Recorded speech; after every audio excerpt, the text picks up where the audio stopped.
申します。一生勉強、一生青春、もう大いにアグリーでございます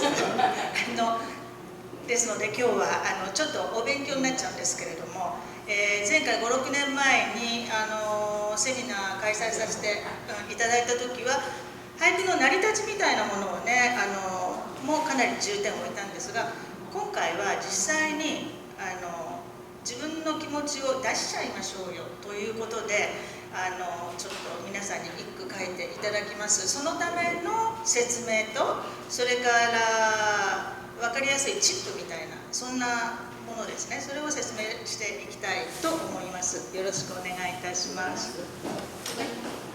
配りますか？まだ大丈夫？そうですね。じゃあこれを一部ずつね。で、はい、資料と申しますか、用紙を1枚ずつ配りますので、メモ用紙に使っていただいてもいいですし、そのメモが皆さんに後々一句書いていただく句のやっぱり足がかり、道しるべになるかと思います。で、それでは「たくさんの祈り」と題しまして始めさせていただきます。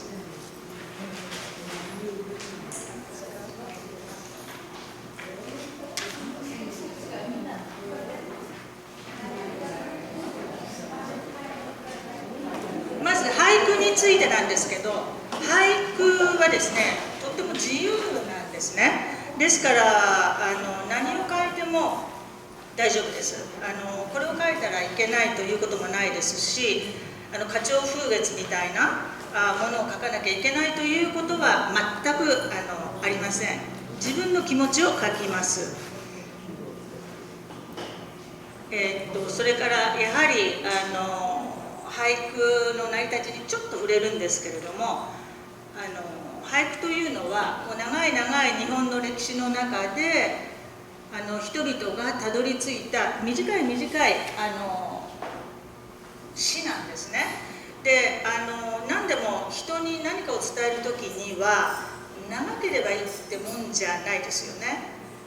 短く凝縮したエッセンスだけがぐっと胸を捉える、しかも深く捉えるということがあるかと思います。それが俳句なんですね。でそもそもちょっと歴史に触りますと、だいたい奈良時代初頭ぐらいから古事記にいろんな歌がまとめられるわけです。天照大神の時代からね日本人ってやっぱり歌ったり踊ったりすることが好きなんですよね。表現することがとっても好きなんですよね。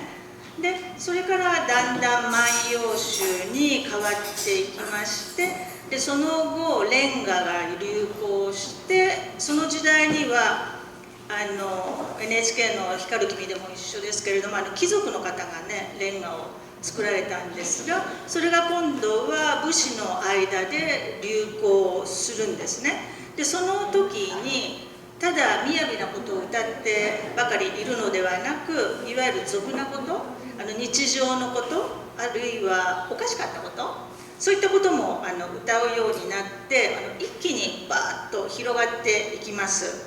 そして江戸時代になりまして、その連歌の発句、最初の五七五だけを読んだものが、また流行して現在俳句として、残っていっております。次に行きますね。それでですね、俳句は自由だと言いました。どうやって書いてもいいよと言いました。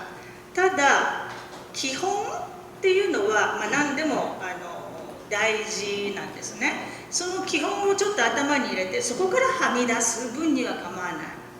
基本を知らないでただ自由だから何でもいいやっていうのは、それはただのデタラメということになります。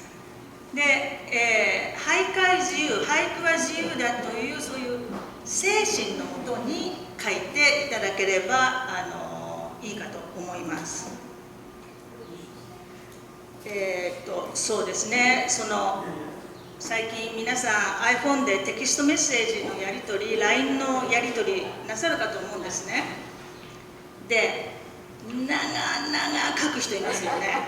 なんかお手紙書くみたいに長で一体何言いたいのよって分かんなかったりするじゃないですか。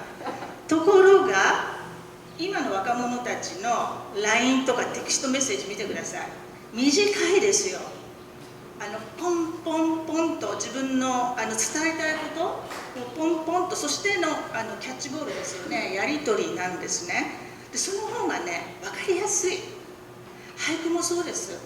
分かりやすく書くことができます。それには長書いたいろんなものを、いらないことを削除していってエッセンスだけにします。その方が伝わります。でそこをちょっと頭に入れてくださいね。でもしこの中で本当にどの方にも長メッセージLINE でも書く方はちょっとやばいと思ってくださって、私もちょっと気をつけなきゃなと思ってくださったら、その方は今の時代をアップデートしたってことになります。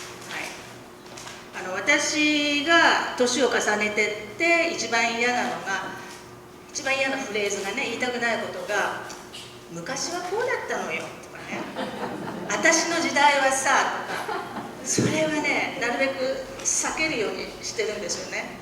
ということは今を生きてるはずの私がなんか実はそのマインドは過去にまだいるってことですよね。ちょっと違いますよね。そう、またおじいちゃんおばあちゃんのまたいつもの言い訳が始まったとか言われるのは非常に嫌なので、私も孫5人持ってますので、そういうふうに言われないように気をつけようと思ってます。それから今言いました基本ですね。一応五七五の17音なんです。そうするとね、みんなこう俳句作る時数え始めるかと思うんですが、これ字じゃないんですね。拍数なんです。それも後で細かく説明しますね。それからあと字余り、字足らずあり。それは理由があってね、どうしても収まりきれなくって字足らず字余りになっちゃうのは、ちょっともうちょっと遂行してみるとピタッと収まりますね。でも必要があってはみ出る分には全然構わない。テニスなんか習っててもね、基本教わるじゃないですか。でもみんなの体も同じじゃないですよね。手がちょっと長かったり足がちょっと速かったりで、その基本からはみ出した方がその方にとっては、つまりその句にとってはより効果的な場合があります。そういう字余り字足らずという意味です。それからその他に句またがり、五七五にちゃんと切れているのではなくて、そこがまたがっている、あと波長、自由律っていう形式もあります。じゃあ次に参ります。で今言いました俳句の基礎ですね、基本、それを有名な俳人にその方の句に学びたいと思います。まずどなたでもご存知の正岡子規、愛媛松山の出身で溶接されてしまいますね。最後は肺結核から脊椎カリエスになって亡くなられてしまうんですが、もう彼は本当に日本の文学に大きな影響を与えた方です。それでは彼の俳句ですね。これもなんか教科書にでも載っているような俳句ですよね。書き食えば鐘が鳴るなり法隆寺。書き食えばで5、鐘が鳴るなりで7、法隆寺、字だけ数えるとね5じゃないんですよ。でも拍数で数えるのだから、法隆で一拍字になります。だから右下に書いてあります脚球鏡も一拍です。2字ありますけれども一拍音、一つの音として数えます。で、次の例に行きますね。小林一茶もすごくポピュラーですよね。すずめの子なんていうね、とても有名な句があります。彼はね、先ほどのすずめの子、そこのけそこのけ大馬が通るなんて、これはすごく貧しい農村の出でしたからね、一茶は。だからそういう権力者とかそういう人たちの批判精神で書いた句ですね。大体江戸後期の方です。いわゆる一茶帳というのを確立した方です。江戸後期ですからね、面白み、俳句に面白み、おかしみ、それから批評精神というものがだいぶ入ってまいります。私も大好きな、俳人の一人です。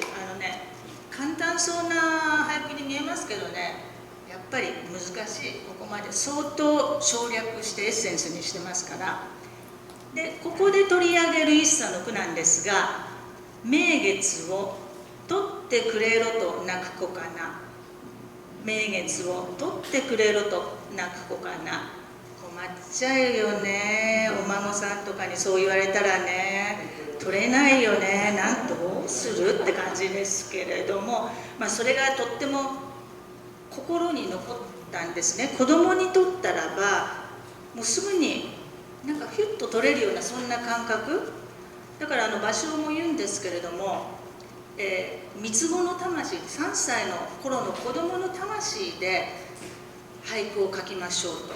それは3歳のこの幼稚な俳句を書くってことじゃないんですよ。3歳の頃の純粋な私に戻って、年取るとね、いろいろとね濁ってきますからね。だからその頃の何も知らなかった純粋な心で、俳句を書きましょうっていう意味なんですね。これ相当勘違いしていらっしゃる方がいらっしゃるので、もう一度申し上げますが、心の話ですね。で、この場合取ってくれろとで字だけ数えたらば字余りになる。取ってて先ほどの拍数なんですが、取ってはもし拍数が分からなかったらちょっとマイク置きますが、取っての時ね、取って3つになるじゃないですか。だから小さい「つ」も1音に数えます。キャキューキョはキャキューキョで1拍、取ってだと3拍になるでしょ。だから3つとして数えます。今ちょっと数え方をね、皆さんにご説明しているところです。それから、この方はね、山口清史さんって言って、有名な虚子のお弟子さんだったんですね。そのうち虚子の花鳥風月有機定型では物足りなくなってね、で自分でどんどん新しい俳句を作っていくんですが、この方は昭和初期の方ですね。でこの方の句を、ご紹介いたします。結構モダンなね俳句を作る方なんです。でここでも拍数の数え方なんですが、ピストルがプールの敵、これはね、もと読みたい人もいるし、つらと読みたい人もいるし、面と読みたい方もいるかと思います。ルビがない場合、ルビっていうのは読み方、作者が限定してない場合は読みは作者の自由です。でここで私が皆さんに言いたいのは、プール、これは拍数としてはどうですか？字は2つですよね。でも拍数はいくつになります？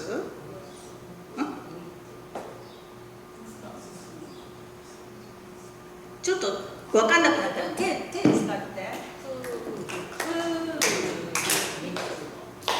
つじゃないですか。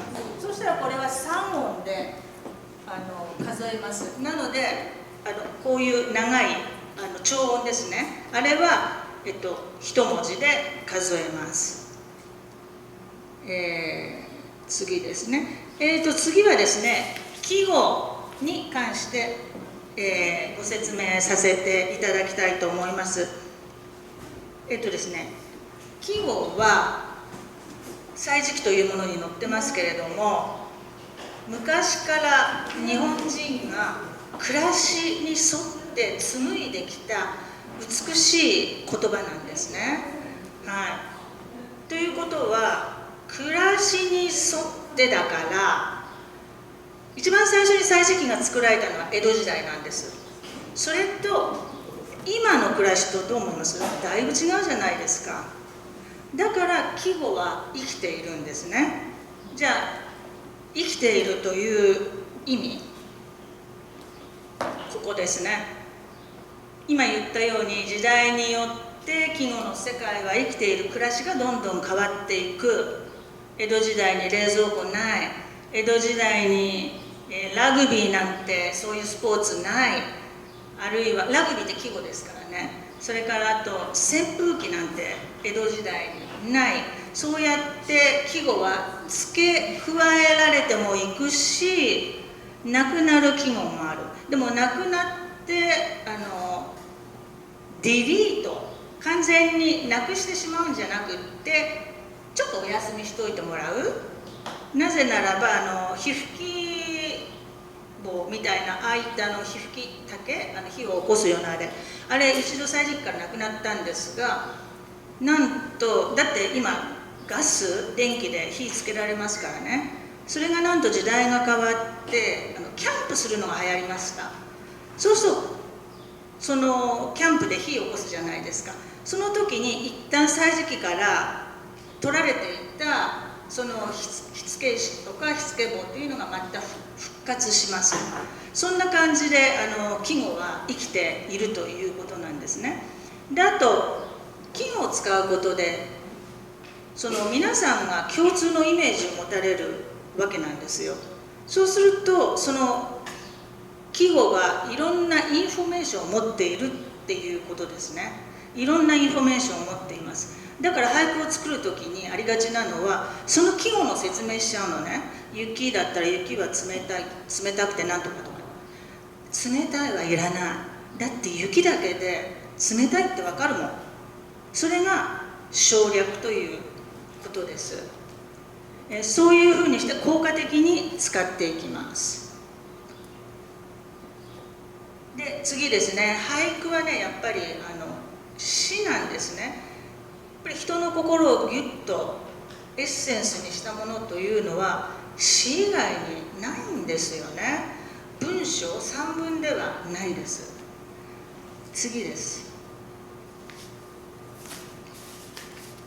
じゃあ俳句は詩ですと今言いましたけど、その詩を俳句の場合はリズムに乗せて書きます。そして嬉しいとか悲しいとかね、美しい、痛い、そういった主観的な感情は書きません。桜が綺麗って言っちゃったら、あ、そうですねで終わっちゃうんですね。そうですよ、綺麗だもんじゃないですか。いやいやいや、あなたの心の奥にはその桜を見て綺麗だと思っただけじゃなくて、その桜を見て思い出したことありませんか？心がちょっとうずいたことありませんか？それを自分の心と問答して、それを取り出したもの、それが詩です。次ですね。今私リピートします。自分の奥にあるもの、それを、すくい取る。ですから俳句は例えば精神的にね、少し疲れて病んでしまった方の療法としても使われるんですね。いろんな大変なことがあって、そしてちょっと心が疲れてしまった時に、そのうちなんで、自分が今こういう状態になったか分からなくなりますね。それを一つずつ書いて、そして整理していくという過程、それが、その心を軽くしていく、でその書いていくと、これ無駄、あれ無駄っていうのが必ず出てきますよね。でそれは無駄なんだから、そんなものしょうがない。で自分の本当に心の奥底にある自分を、私ってこうだったんだ、こう実は感じてたんだということを書き出す。でそれが俳句です。でその整理していく過程、それから自分の心と自問する過程、こうなったらいいな、私はああだったなと思う過程、それは全て何かに祈りを捧げることと通じてきます。次に参ります。先ほども言いました、俳句は省略の文学、エッセンスだけにする、いらないものいっぱいくっつけてるから頭がごちゃごちゃしちゃう。エッセンスだけにする。でまたこれ復習になります。とても大事なことです。まずたくさんの祈りというふうに今回お題をつけさせていただいたんですが、祈りのプロセスですね。今言いました余分なもの、どうでもいいこと、それは省略してしまう。で省略する過程に、気づきがある。でそれは心の言葉だけ、救い出して残しておく。でその心の言葉というのはやはり祈りですね。そして省略されてエッセンスになった言葉だけが自分の真実の真、それから心の真です。そうするとだんだんすっきり整理されてきて、思いから解放されます。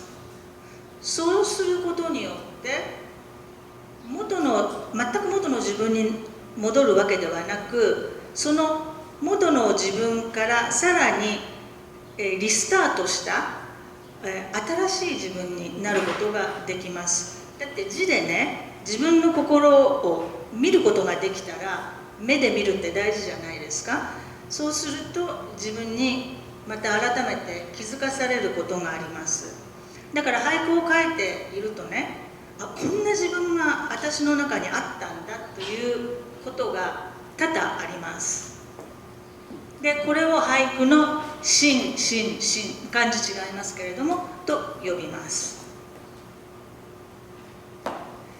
で、俳句を皆さんに作っていただくんですけれども、今回皆さんに1句ずつでいいですから俳句を作っていただきます。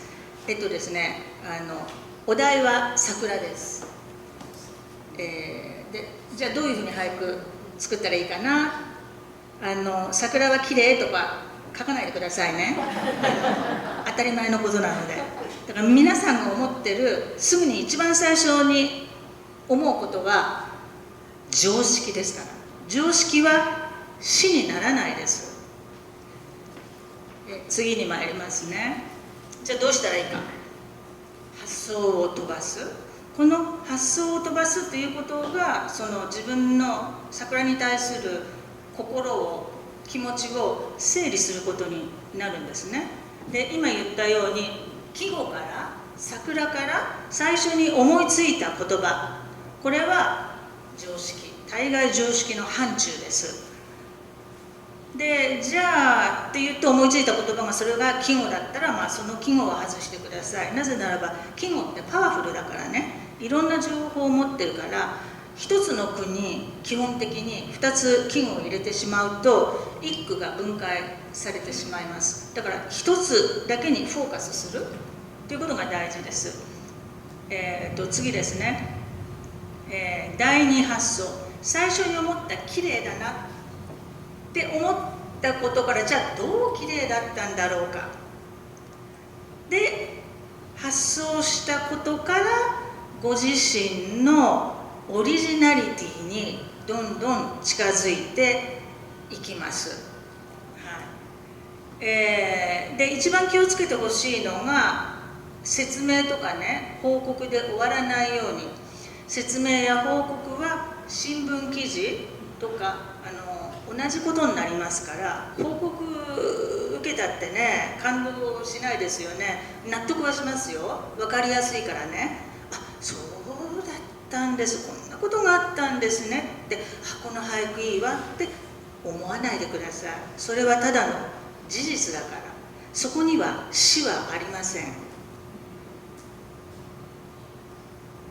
じゃあその発想の飛ばし方を分かりやすく、絵で画像で、皆さんにご説明します。もうたわわなこの花びらが桜の大木ですね。まず桜季語ですね。で今ポンポンポンポンって出てきた言葉、美しい、風、ピンク色、別れ、儚い、ひらひら、ここら辺は常識的で、皆さんすごい私ひらひらって言葉思いついたわってみんな思ってるから、みんな思ってるから、だからそれは常識です。で儚い、それは儚いですよね。だって本当に 2,3 日も持たないですもんね。命短いですよね。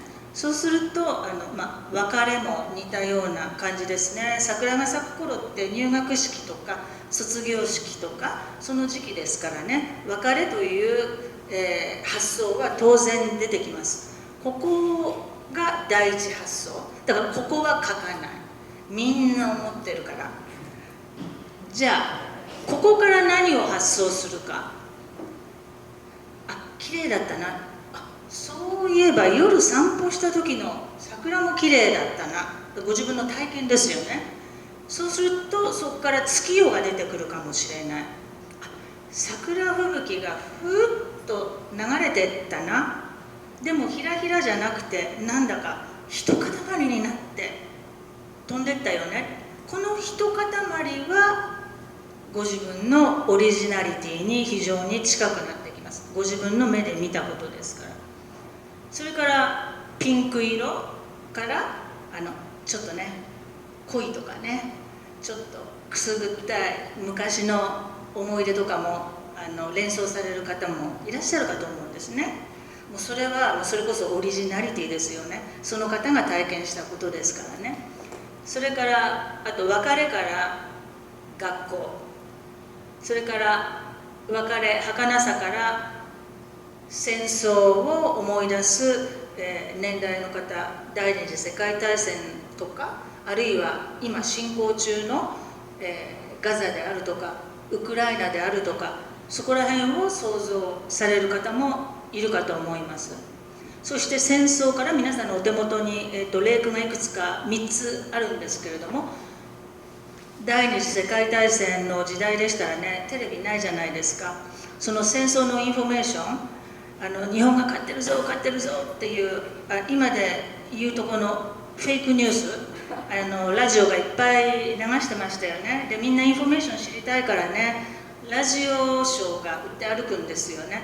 でそこに飛ぶっていうその方の、その方独自の経験。そうするとどうですか、季語の桜から一気にその第二発想を見た時に全然離れてるわけではない、やっぱり糸でつながってるんですよね。だからそこら辺の第二発想を以降のことを俳句に書いていただきたいと思います。これで俳句の書き方に関しましてはこれで説明は終わりにさせていただきます。それより何よりもご自分で書くことの方がより今ご説明、差し上げたことがご自分の肉になりますし、書いているうちにご自分のいろんな経験を思い出されると思うんですね。それは思い出すことって今日を生きてることなんですよ。だから過去のことを書いて、あらその俳句はね、俳句って今を切り取るんじゃないのって言うんですけれども、でも過去のことを今生きている自分が切り取ってるわけです。その過去の私はその時は分からなかったかもしれないけど、今だから切り取ることができるわけなんですね。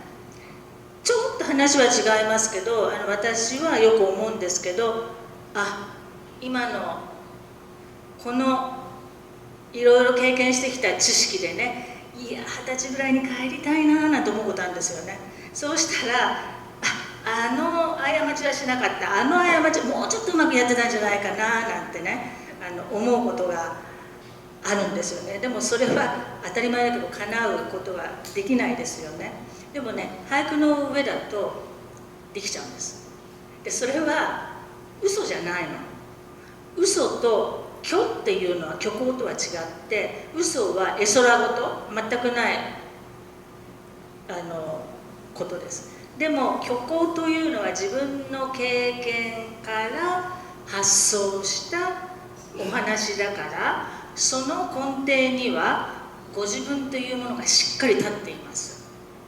で絵空事の俳句は何度も何度も読んでると、なんかね安っぽくなってきます。だんだんちょっと分かっちゃうのね。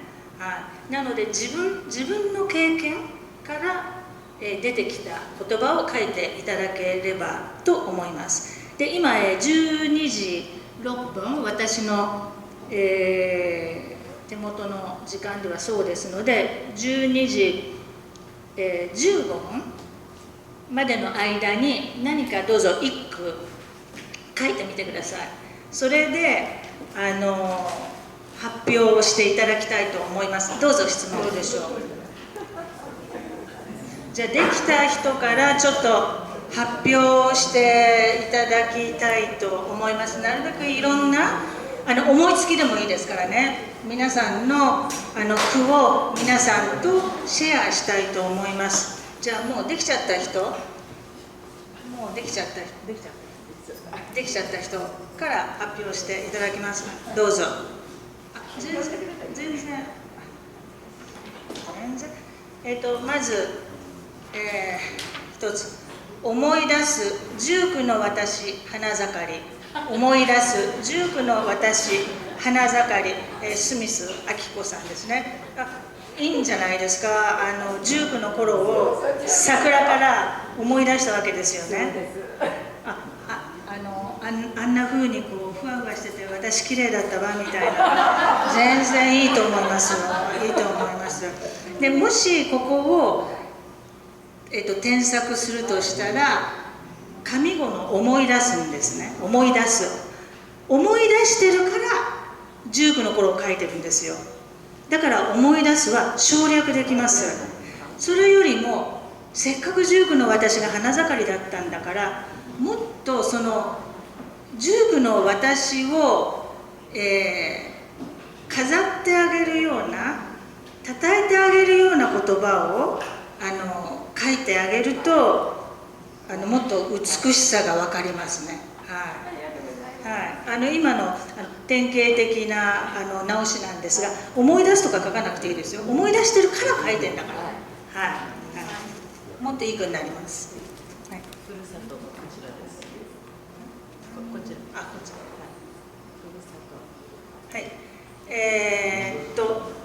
次の一句。見ますか。ふるさとの桜吹雪てオリオンビール。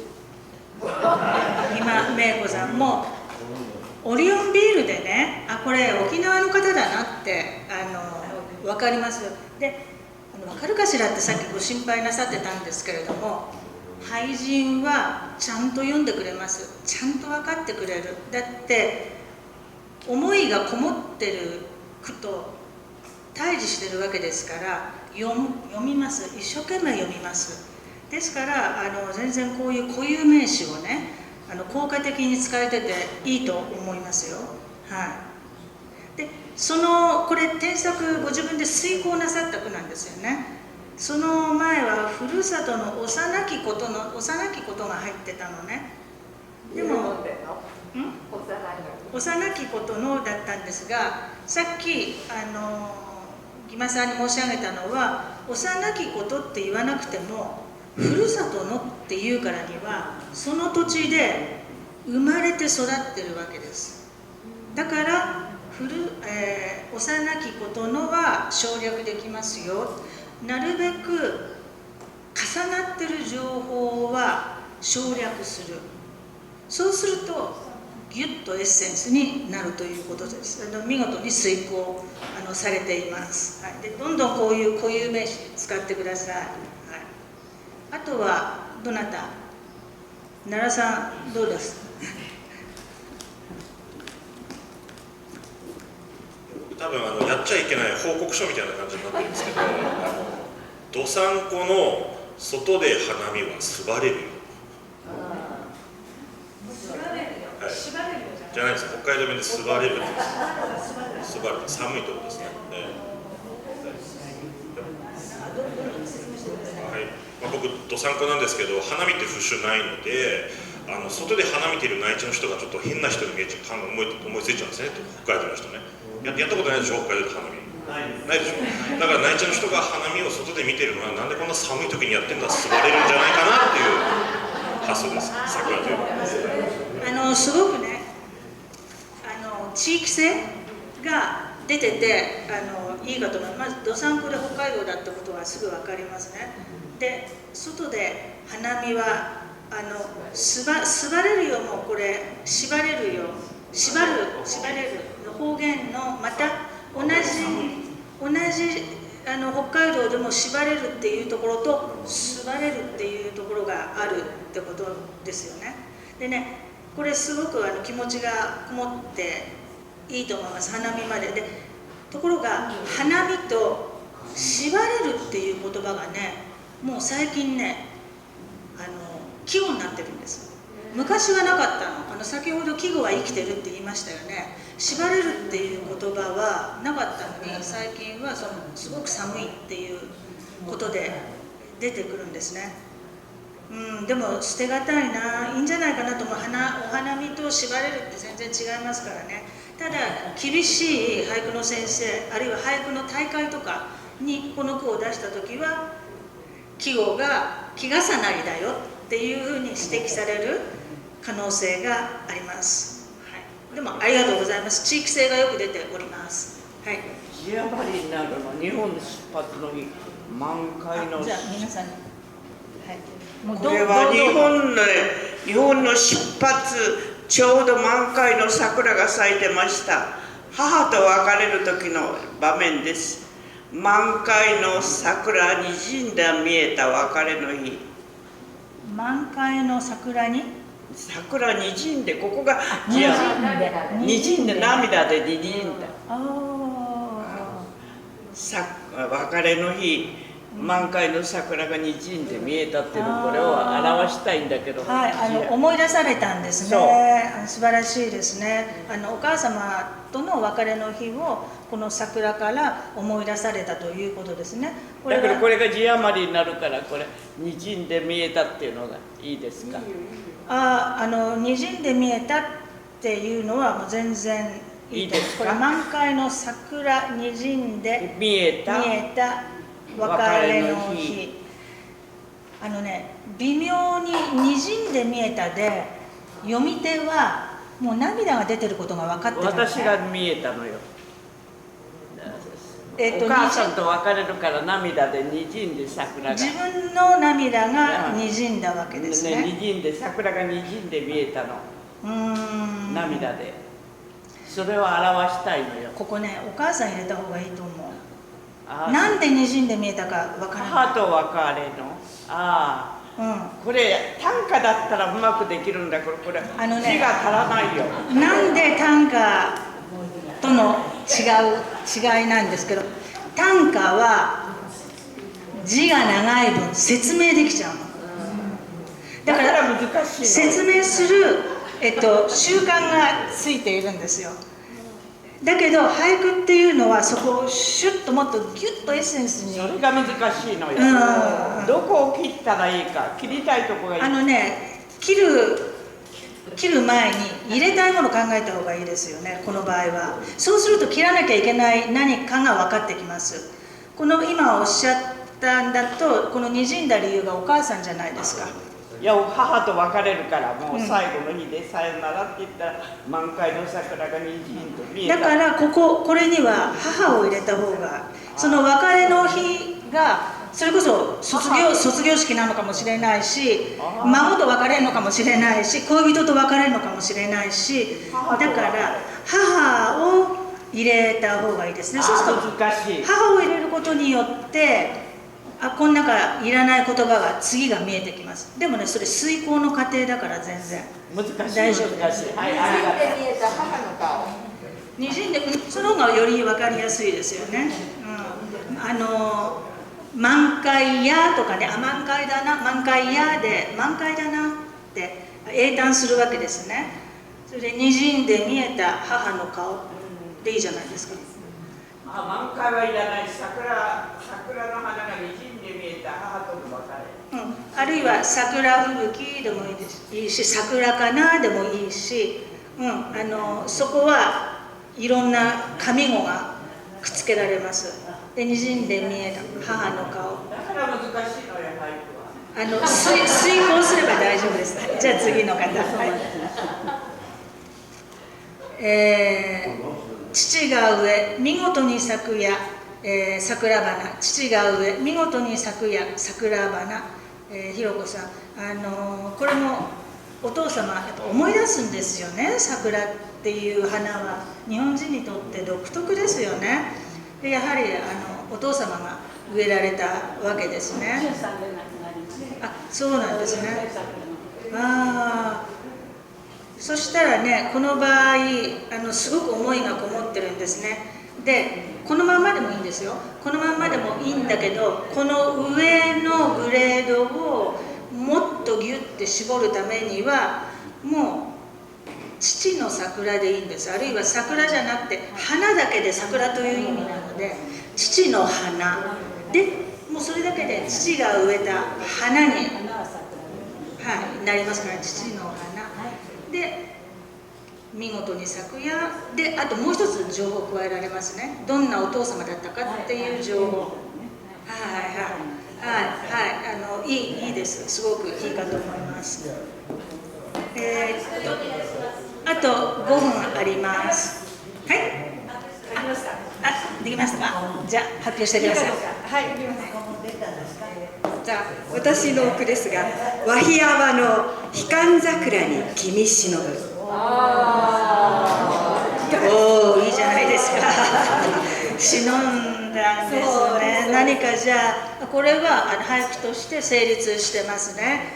いいじゃないですか。何かあったんですね。悲観桜あったのね。淡い思い出が。淡いちょっと。和比山の悲観桜に君忍ぶ。和比山の悲観桜に君忍ぶ。いいじゃないですか。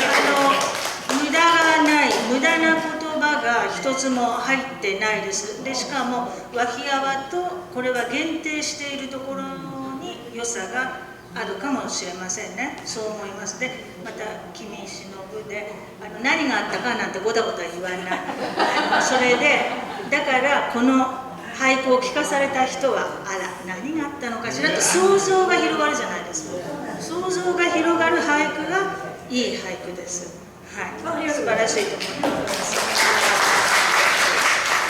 あとはマスターピースいかがですか。はい。私の子は災害にはい。